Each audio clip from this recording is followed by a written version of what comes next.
नमस्कार दोस्तों, स्वागत है आप सभी का मेरे यूट्यूब चैनल में।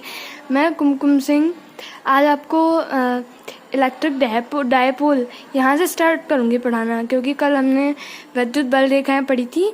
यहाँ तक लास्ट टॉपिक था हमारा। अब चलो आगे स्टार्ट करते हैं नेक्स्ट, ठीक है। अब हम यहाँ से पढ़ेंगे विद्युत द्विध्रुव यानी कि इलेक्ट्रिक डायपोल। तो इलेक्ट्रिक डायपोल होता क्या है, विद्युत द्विध्रुव होता क्या है। विद्युत द्विध्रुव एक ऐसा निकाय है जिसमें दो बराबर परंतु विपरीत आवेश अल्प दूरी 2L पर स्थित होते हैं।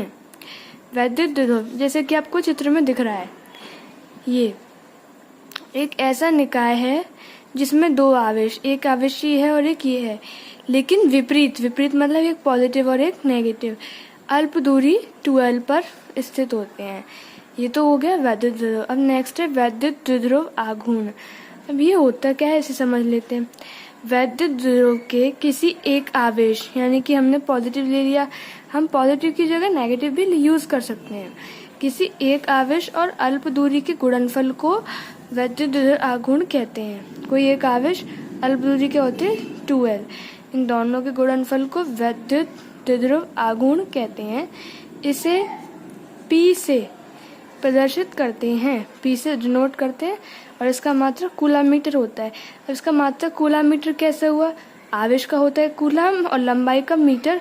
अब यहाँ पे 2L है, इसे हमें इससे कोई मतलब नहीं है। अच्छा, यहाँ पे अगर हम इसका कोई मिड पॉइंट मान लेते हैं, जैसे कि हमने O मान लिया, ठीक है, तो L इसकी हो गई और L इसकी हो गई। यहाँ से यहाँ तक की एक L हो गई, यहाँ से यहाँ तक की एक L हो गई, 2L हो गई, ठीक है। तो इसका है तो लंबाई पूरी, तो लंबाई का मीटर होता है। और यह एक सदिश राशि है, इसकी दिशा हमेशा माइनस से प्लस की ओर होती है और इसकी विमा LTA होती है। और विमा को हमेशा इस तरह के ब्रैकेट में ही लिखते हैं, और अगर इस तरह के ब्रैकेट में नहीं लिखेंगे तो हमारी विमा जो होगी वो गलत हो जाएगी। अब नेक्स्ट हेडिंग है विद्युत द्विध्रुव के कारण विद्युत क्षेत्र अक्षीय स्थिति में, ठीक है। फर्स्ट आते हैं अक्षीय स्थिति। अगर हमें डायग्राम समझ में आ गया तो ये डेरिवेशन बहुत सिंपली और इजीली हो जाएगी, ठीक है। तो पहले डायग्राम समझते हैं। कोई विद्युत द्विध्रुव है, माइनस एक आवेश माइनस की और एक प्लस की अल्प दूरी 2L पर, ठीक है। हमें इसके मिड पॉइंट से P बिंदु पर, कोई बिंदु मान लिया P, ठीक है, इस पर हमें विद्युत क्षेत्र की तीव्रता ज्ञात करनी है। अब माना कि इसके मिड पॉइंट से बिंदु P तक की दूरी हमने क्या मानी, R। अब जब यहाँ से यहाँ तक की R है, तो यहाँ से माइनस Q से प्लस तक माइनस Q से बिंदु P तक की डिस्टेंस कितनी हो जाएगी, R ये है, 2L को दो पार्ट में तोड़ लिया, L ये हो गई और L इसकी हो गई, तो L तो इतनी हो गई। अब R इसमें और ऐड हो गई, तो कितनी हो जाएगी, R plus L, minus Q से P तक की। अब यहाँ से प्लस Q से P तक की कितनी हो जाएगी, R तो इतनी है, R में से L माइनस कर देंगे, ये वाली डिस्टेंस, इस डिस्टेंस में से ये वाली डिस्टेंस माइनस कर देंगे, तो ये वाली डिस्टेंस पता पड़ जाएगी ना। तो R माइनस L, ठीक है। अब मैंने आपको एक चीज बताई थी, प्लस के कारण विद्युत क्षेत्र की तीव्रता प्लस से दूर, माइनस के कारण माइनस की ओर होती है। तो हमने इसको मान लिया E1। प्लस के कारण क्या होगी, इधर होगी प्लस से दूर, माइनस के कारण माइनस की ओर E2, और जो इनका परिणामी वो यहाँ इसके मिड पॉइंट पे, ठीक है। तो डायग्राम समझ में आ गया। अब फॉर्मूले से हम विद्युत क्षेत्र का फॉर्मूला होता है E बराबर 1/4π/Q/R²। सब सेम है और बस डिस्टेंस बदल जाएगा। प्लस के कारण निकालने हैं, तो प्लस के कारण कौन सी डिस्टेंस है, ये वाली, तो R की जगह पर ये वाली डिस्टेंस यूज होगी, तो ये हो गया, ठीक है। अब माइनस के कारण विद्युत क्षेत्र कितना होगा, 1/4πε0 Q अपॉन, अब डिस्टेंस कितना है, R का काम क्या कर रहा है, यहाँ पे ये कर रहा है, तो ये हो गया। अब परिणामी कैसे निकालेंगे, दोनों को जोड़ेंगे, यहाँ घटाएंगे, ऐसे तो निकालते हैं, हम माइनस करेंगे। अब E1 माइनस E2 किया है, ऐसा क्यों किया है, E1 में से ही E2 को क्यों घटाया और E2 में से E1 को क्यों नहीं घटाया, ये क्वेश्चन आपके दिमाग में होगा। तो चलो इसको सॉल्व करते हैं कि E1 में से E2 को ही क्यों घटाया। अब यहाँ पे देखेंगे आप, देखो वो हमने इसलिए किया है कि यहाँ पे माइनस हो रहा है, ये सब चीज़ ये कांस्टेंट है, इसकी वैल्यू भी होती है और क्यू भी यहाँ पे कांस्टेंट है। मेन चीज़ रहेगा ये वाली, ठीक है, स्क्वायर को भूल जाते हैं एक जगह पे, मेन चीज़ रहेगा ये वाली। अब यहाँ पे घट रहा है, यहाँ पे जुड़ रहा है, ठीक है। और जब यहाँ मान सपोज दैट हमें ये 5 दे रखी है और ये दे रखी है 1, 5 में से 1 गया, कितने बचेंगे? माइनस के बचेंगे, ठीक है। माइनस के 5 में से 1 गया तो माइनस के 4, माइनस के चिन्ह को भूल जाइए। और 5 में से 5 और 1 6, यहाँ पे 6 बचेंगे, यहाँ पे 5 बचेंगे। जो छोटी डिजिट में से बड़ी डिजिट को छोटी डिजिट में से भाग लगाएंगे कितना, तो बड़ी डिजिट प्राप्त होगी। और जब बड़ी डिजिट में से भाग लगाएंगे ऊपर वाली संख्या में तो छोटी डिजिट प्राप्त होगी। तो हम बड़ी डिजिट में से छोटी डिजिट को घटाते हैं, हमेशा यही रूल होता है मैथ में। तो बड़ी डिजिट कौन सी हो गई? ये वाली, तो इसलिए हमने ऐसा किया। तो अब हमने यहाँ पे वैल्यू रख दी, E1 की वैल्यू रख दी, E2 की वैल्यू रख दी, ठीक है। अब यहाँ पे जो कॉमन आ रहा है कॉमन ले लिया, 1/4 कॉमन है, क्यू भी कॉमन है और ये आ गया ब्रैकेट में, ठीक है। अब देखते हैं, अब इन दोनों का अब यहाँ से लासा लेते हैं, दोनों आ गए, ठीक है। लासा लेने के बाद इतना हो गया। अब इससे ये कट जाएगा तो ये ऊपर पहुँच जाएगा, इससे ये कट जाएगा तो ये ऊपर पहुँच जाएगा, ठीक है। अब हम क्या करेंगे, ये ब्रैकेट खोल लेंगे, बाहर जो चल रहा है वो तो चलता ही रहेगा।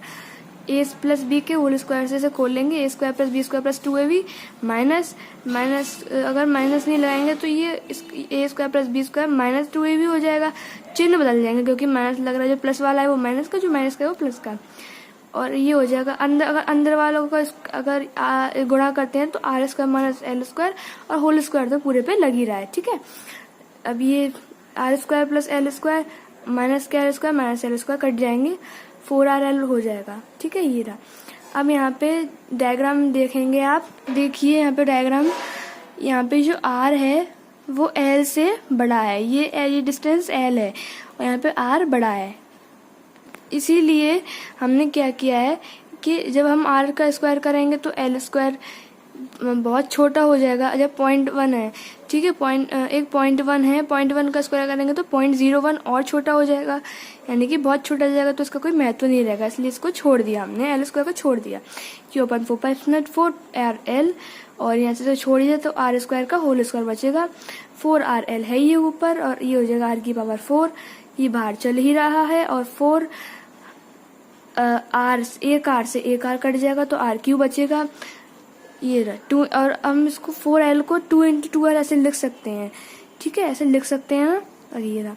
अब हम जानते हैं कि P बराबर Q × 2l होता है, वैद्युत विरोध आघूर्ण हमने पढ़ा था अभी, 2 × QL है, Q × 2l बात तो वही है, तो इसलिए ये आ गया 1/4। इसकी जगह हम P लिख सकते हैं 2P/RQ, इसकी जगह पे 2l की जगह पे 2QL की जगह पे P, ठीक है। अब नेक्स्ट है निरक्षीय स्थिति, -Q आवेश के कारण। अच्छा पहले डायग्राम समझ लेते हैं। ये कोई वैद्युत द्रव्य है, x पे एक सिरे पर +Q, एक पे -Q, अल्प दूरी 2l पर रखे हैं, l और l 2l हो जाएगा। इसके मध्य बिंदु से P बिंदु पर विद्युत क्षेत्र की तीव्रता ज्ञात करनी है। अच्छा एक चीज पढ़ी थी मैथ में लाल बट्टे कक्का से, ये लंब है, ये आधार है और कर्ण हमें पता नहीं है, तो कर्ण हमें निकालना है। तो कर्ण का स्क्वायर बराबर लंब का स्क्वायर प्लस आधार का स्क्वायर, यानी कि r square plus l square और अंडर ऊपर आ जाएगा जब कर्ण निकालेंगे, ठीक है। इतना तो ये हो गया। प्लस के कारण विद्युत क्षेत्र की तीव्रता प्लस से दूर, माइनस के कारण माइनस की और ये इनका परिणामी, ठीक है। तो समझ में आ गया। अब आते हैं, अब यहाँ पे माइनस, इस तरह से जैसे फर्स्ट वाली स्थिति में किया था ऐसे इसमें करेंगे। माइनस के कारण विद्युत क्षेत्र E बराबर 1/4πε0 Q/r², तो अंडर यहाँ से हट जाएगा, ठीक है। तो यहाँ से अंडर हट गया है। इसी तरह से E2, अब क्योंकि E1 और E2 दोनों बराबर हैं, देखिए आपको जैसे आप देख सकते हैं वीडियो में, दोनों सिमिलर हैं, ये बराबर हैं, इसलिए परिणामी विद्युत क्षेत्र। इसके लिए आपने 9th 10th में एक फॉर्मूला पढ़ा था, E बराबर E1² + E2² + 2E1 E2 cos 2θ। लेकिन अब हमने इसे इक्वेशन 1 माना है, तो E1 की जगह E2 या E2 की जगह E1 हम ऐसे रख सकते हैं, तो हमने ये रख दिया।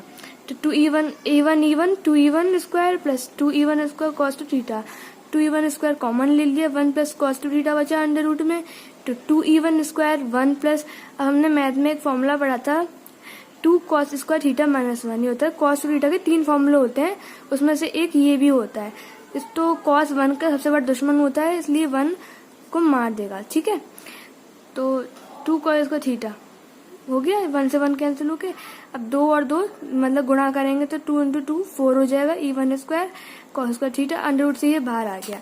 अब यहाँ पे चित्र से देखते हैं, cos थीटा बराबर क्या होता है, लाल बट्टे कक्का से आधार बट्टे कर्ण। आधार कितना है यहाँ पे, आधार है L और कर्ण है ये, तो ये हो गया। अब E1 का भी मान रख दिया, 1/4π/Q upon R square plus L square, और ये है cos थीटा का भी रख दिया। ठीक है, तो 1/4π/2QL ये एक जगह पे कर लिया, R स्क्वायर प्लस, और इसको हम R square plus L square की पावर 1/2 भी लिख सकते हैं ना।